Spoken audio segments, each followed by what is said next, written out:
Savannah, Georgia is considered one of the most haunted cities in America. And it's rife with so many stories. And I asked Chip to tell us about his adventures. He's been there a couple times and he did some research, found a cool book about it, and he wanted to share at least 2 stories. And we're definitely going to have him back for a part 2 on Savannah as he tells some more of his adventures and some more of the places that you can go check out. Savannah's not too far from here in Maryland, and it's a nice little drive. So, hey, go check Savannah out sometime. But first, let's talk to Chip about 2 of the haunted places in that beautiful Georgia town. Hello and welcome to the Fedora Files. I'm Gregory Fedora. With me today is none other than Chip Stetson. And today, Chip, we are not going to talk about pet rocks or any other 70s nostalgic or 80s nostalgic crappy things people collected. So you're off the hook today. Until the next time you come up with something. I got something in mind, but we're not doing it because I told you last time we would get back to Savannah. So we're going to talk about that because you've been there, you've researched it. I've been there, I've researched it, and there's a fantastic book. It's called Haunted Savannah, America's Most Spectral City. And the person who wrote it, James Caskey, he's actually somebody that gives ghost tours in Savannah, and he's well knowledgeable in each of the locations. Savannah is known to be one of the most haunted cities in America, and he himself has seen a lot of the paranormal things that he had wrote about in his book. There's so many different locations to talk about. I only picked out 2 that I visited. One was called the Pink House, which is off of one of the squares of Savannah's old district. Savannah's built really unusually. They've got these like square parks. And they're you can drive down, and then you can drive around the square. Then there's another road, and you drive around another square. And they're set up all along this, old district. And they have homes lining all around the park. And these are old colonial homes, post Civil War, post Revolutionary War. I mean, some of these homes have been around for hundreds of years, and well, at least around since the time that we got here. Very impressive. The Pink House was built, I believe it started in 1771, finished in 1789. It was the home of James Haverdish. But anyways, he was a plantation owner. He was a planter. His father was one of the first people to ship cotton to England. And when the Revolutionary War started coming about, he and his son split as far as what sides they fell on. The father supported the crown. The kids actually supported the Sons of what were they called? Sons of Liberty. Liberty, thank you. Yeah.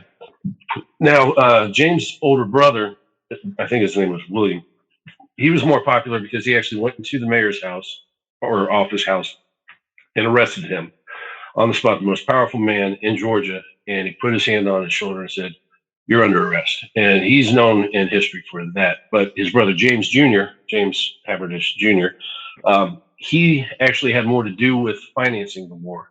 And without the financiers, you don't have the revolution. So he had a huge hand in what was going on there. He built the Pink House out of red brick, and then he covered it in white stucco. And you know what happens after the red brick bleeds through and it turns pink? Well, he didn't want to be known as the guy that owned Pink House. So he kept painting it white, painting it white, painting it white. And the brick just kept bleeding through. Finally, after he had passed down the way, there was a lady that purchased the house. And she was like, paint it pink. And, it solved the problem.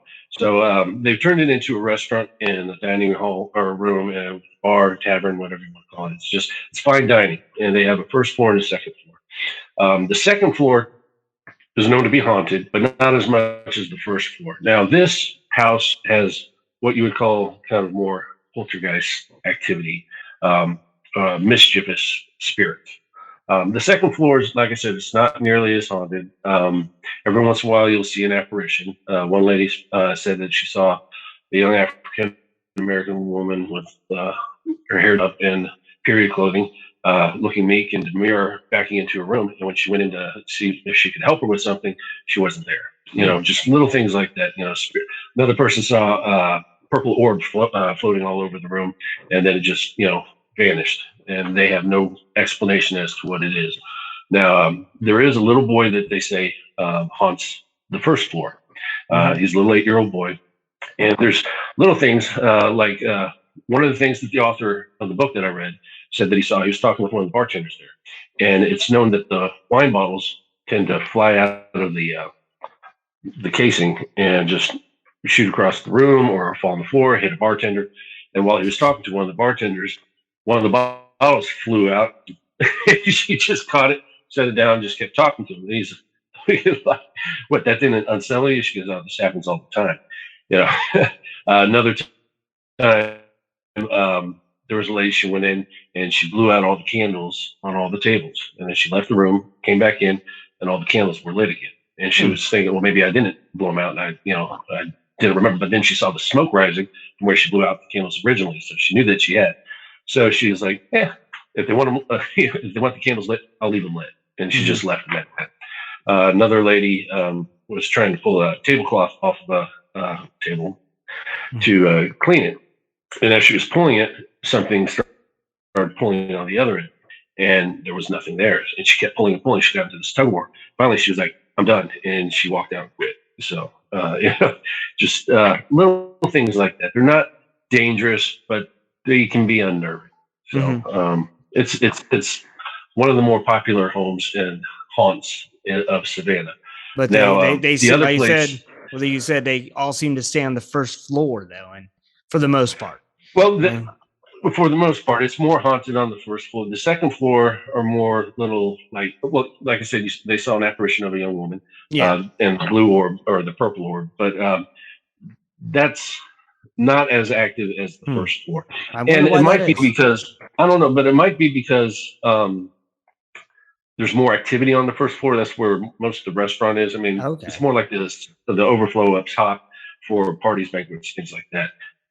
One guy was sitting at the bar, and he looked over and he saw this guy dressed in colonial gear, and he was really impressed at the authenticity of it. And he looked over, raised his glass to him, and the guy looked at him, raised the glass to him too. And he looked at the bartender. He was like, "That's really impressive. Do they have a like a recreation of something going on around here?" He's like, "What are you talking about?" He goes, "That guy," and the guy was gone. So he saw an apparition of what they think might have been the old owner, just keeping an eye on his business, even from the afterlife. But kind of spooked the guy out. But you might run into the old owner. You might run into this little mischievous kid that's running around there, or you might have a bottle of wine thrown at you. So it's a fun place to go. Yeah, I wonder how the old owner feels that the house is still pink and that no one ever fixed that. I'm sure he's got some other issues to deal with than pink being dead. I don't know.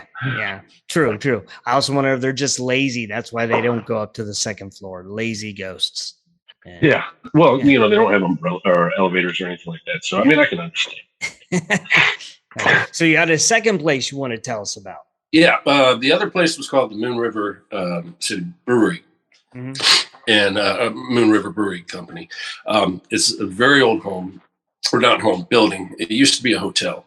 Now this hotel has been rife with death for a couple hundred years.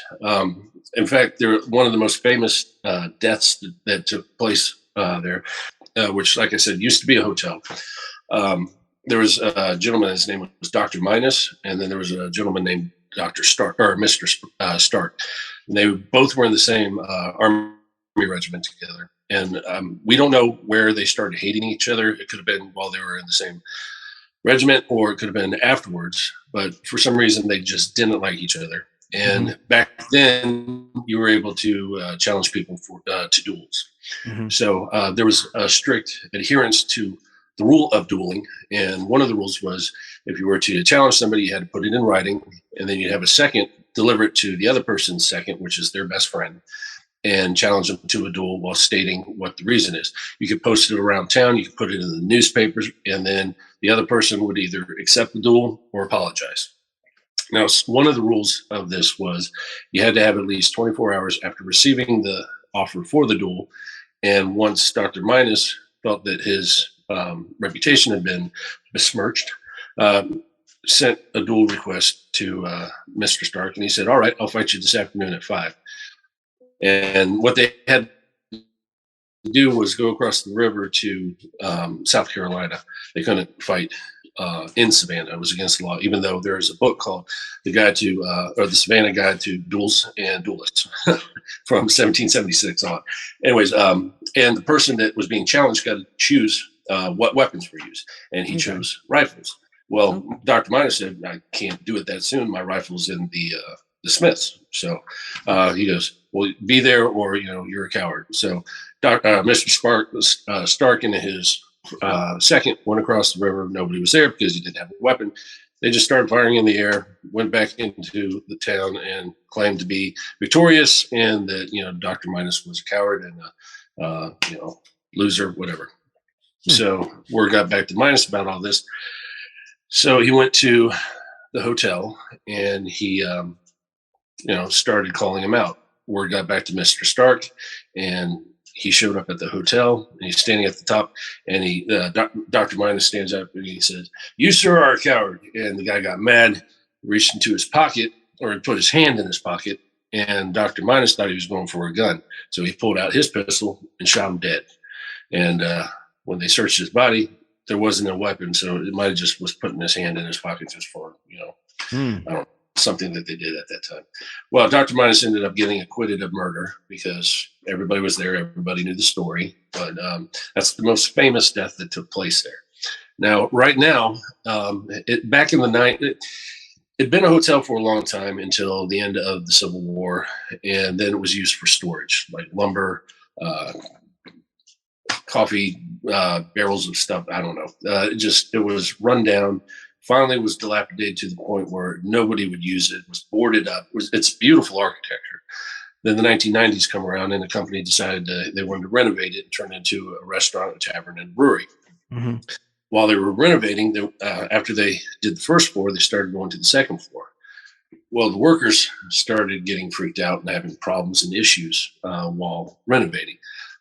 One guy was working an electric sander, and he hit the power switch, turned it off, and it kept running. So he unplugged it, and it was still running. He walked up to the foreman with a running sander in his hand and the plug in the other. He goes, "I quit."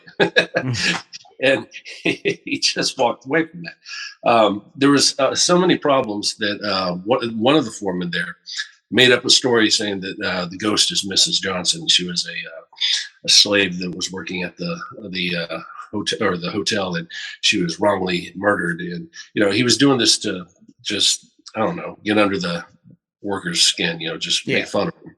Well, one day the foreman's wife shows up, brings him his lunch, and as she's walking down the stairs, somebody pushes her on the back, and she took a really nasty fall down the stairs.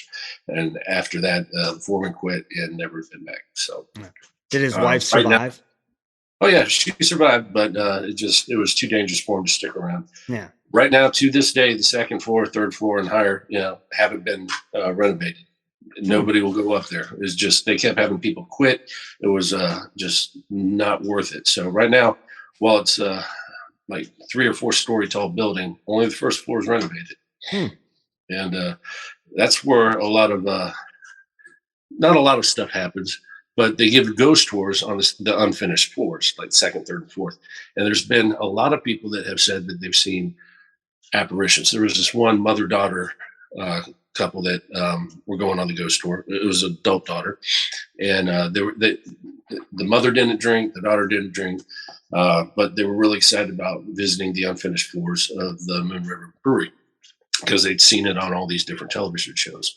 So they get up to the second floor, and as he's starting to give, the intro to the talk, he looks at the mother and she turns pale white, and she rushes downstairs and doesn't say anything. So he's like, okay, well, he went on with the tour, and the daughter was still with the group. And after they finished, they went downstairs, and the daughter found her mom sitting at the bar drinking really heavily, and her mom doesn't drink.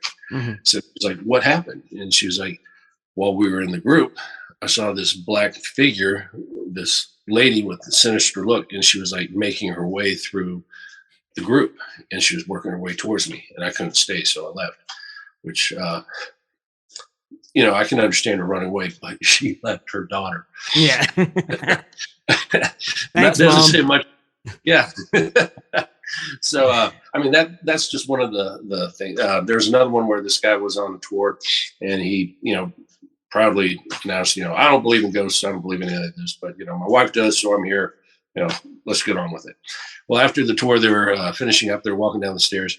And the guy took a stumble, looked around at the guy giving the tour, and then his eyes went wide, and he took off down the stairs. And the guy's kind of like, "What the heck?" And he said that he felt somebody with his hands on his shoulders, on the back of his neck, and back of his, the center of his back, and pushed him. And he thought it was the tour guide, trying to, give him, just trouble for, vocalizing he didn't believe in any of this. But he saw that when he turned around, the guy was like 8 feet behind him, and he had, stuff in his hands, and it just freaked him out. So he took off. Oh, wow. So these are more hands-on, sinister, maybe even violent. There was one person who said that they felt choked, so I mean, these are a little bit more sinister ghosts. If you go to the Moon River Brewery Company, just be wary that these are a little bit more dangerous. So, yeah. But like I said, there are hundreds of different places in Savannah. Like, it's the most haunted city in America. And I mean, it's like, there's enough for an entire book. And these are just two different spots. I mean, Savannah is known for, it's Spanish moss, Forrest Gump, Midnight in the Garden of Good and Evil. And of course, I hit all those spots while I was there too. And they have an amazing art. The haunted. Yeah, they do. Actually, my nephew's looking at possibly going there. So yeah, my daughter was looking into that school too at one point. Oh, really? We stopped by and looked into it, and it's still on her list. So it's absolutely incredible. They really do like it. Yeah, it's a beautiful area. So, and just it's haunted, and and with a lot of hauntings. Like it's. I mean, St. Augustine is another one that's very St. old Augustine, and haunted. Yeah, and I think it's that area. I don't know. I mean, maybe the ghosts just like the South. Yeah, the lighthouse is one of the most haunted lighthouses in America down in St. Augustine. Yeah, I've been there multiple times. So it's and they got the Ripley's Believe It or Not castle down there, which is not haunted, but has some interesting things in it. Yeah. Oh yeah. So yeah, it's definitely that. St. Augustine's a great place to visit. Savannah is too. So yeah, they're not really that far apart. I think we need to do a trip to Savannah and St. Augustine and do spend a day at each and hit some of the places together. Absolutely. I can show you some of the really good restaurants on the riverfront of Savannah. They've got incredible food down there. Nice. Oh, definitely. Oh, by the way, congratulations on the article. Oh, thank you. Yes. You're talking about the article that I'm in the Frederick magazine, and they did a nice little blurb on me, and the person who did the article is actually going to be coming on the show, and we're going to be talking about her writing and the magazine and so forth. So that's coming in soon. We're setting that up. Nice. So yeah, no, they did a wonderful job. Nice picture too, by the way. No, yeah, I am very photogenic when with Photoshop, anything's possible. Yeah, exactly. Yeah, when they photoshopped someone else's face on there, I looked amazing. Yeah, it was the best picture I've seen of you yet. Yeah. The only other good picture is one with me and my wife, and I'm cut out of it. So that's another great shot. That is a great picture. Yeah. Thank you, Chip. So what should we do next? What I think we should do a Savannah part 2, and you should find a couple more that you've been to and some more of the stories. I've got at least 3 other places that I visited while I was down there, so we can do Savannah too. In a couple of weeks, my dad and I are going to be taking a trip down south again, this time towards like the Chattanooga, Knoxville, Nashville, that area. And I know there are quite a few haunted locations there. I know they have some haunted tours, so I'm kind of looking forward to that. See what they have to offer with, I mean, with Savannah and our trip to Gettysburg, and then like Mansfield Penitentiary. I mean, these are some of the more, popular and more just active places that, we've got, what was that? Bobby Mackey's. I mean, that's one of the most haunted bars, they say, with the portal to hell. So I'm anxious to see what they have to offer as far as haunts go. I'm looking forward to that. So I'll make sure I take some video and bring back some stories for you on that one. Oh, definitely. Please do. And then we'll have you on and talk about that. Savannah part 2, then your trip to I guess it would be the middle South. I don't know. It's Tennessee. It's not quite Midwest, but it's not full It's South. not, and it's not Appalachian. I guess it's along. Yeah. We'll call it middle South. Middle South. That's what I'm going to call it. And I have another place for you to hit sometime. And okay. I think I told you checked out the podcast with Spooky Charlotte. And yes. So I got to get you to hook up with him and go visit Charlotte, North Carolina, and check out some of the creepy stuff. I need to head down there because I want to go to Lake Norman and see Normie the monster and see if I can find him in the lake. And so I think we should make a trip down to Charlotte sometime soon and go check that out. And I got some, and when you come over to visit me, I got some places here in the Maryland, DC area we're going to hit. Well, so, I know DC is really one of the more haunted cities. Well, I mean, because it's a portal to hell, DC itself. That's because of the politicians. Exactly. But that was too easy to not say. It really was. I mean, you just softball, you know. Yeah, that was like. Yeah. Well, I thank you for coming on, and it's always a pleasure. It's always fun. It's always an adventure. Yes. I love hearing all the stories you come up with and the places. I do want to go check out the Pink House. I want to go up in that brewery onto the 3rd and 4th floor and say, I don't believe in ghosts. The architecture on those floors are absolutely incredible. I mean, it's still the original architecture. Falling apart, obviously, but I mean, it's still, if you're into architecture, some of the woodwork that they have in there is absolutely gorgeous. That's really, awesome. Awesome. But again, well, thank you, and I'm going to let you go so you can finish your beer. And, all right, and then have a good rest of your night. And for those of you who are listening or watching, thank you for stopping by. And as always, stay safe and keep searching.